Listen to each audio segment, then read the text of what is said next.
was the first person to teach you fear? Your parents.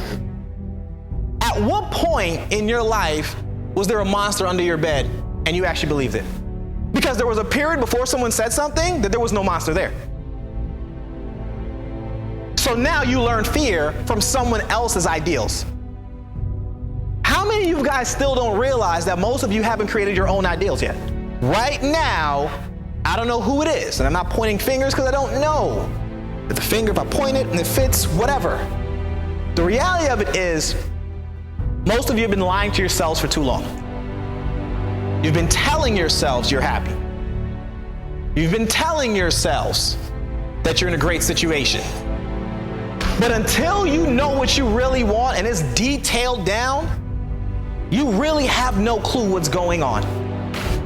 And because of that, you potentially can set yourself up for depression. You can set yourself up for anger, hate.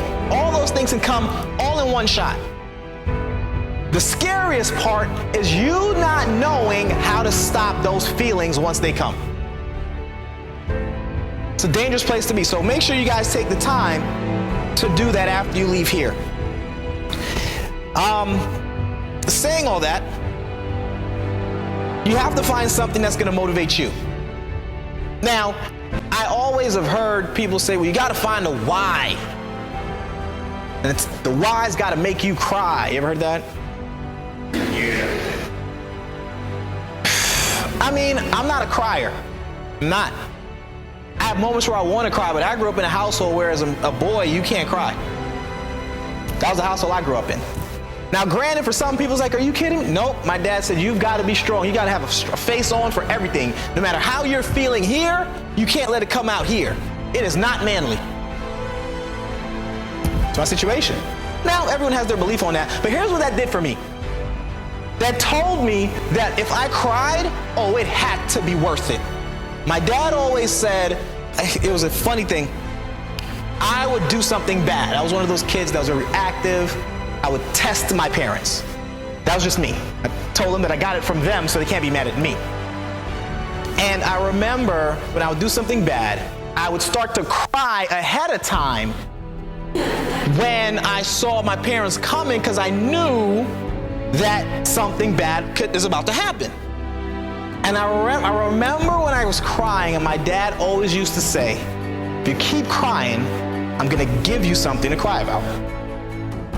And I always remember him saying that to me, and then I would stop crying. Because the situation could have gotten a lot worse. And I'm saying this to you guys because you also need to identify what's really going to drive you. Are you still that kid that is creating that initial emotion, or is that emotion truly coming from the right place?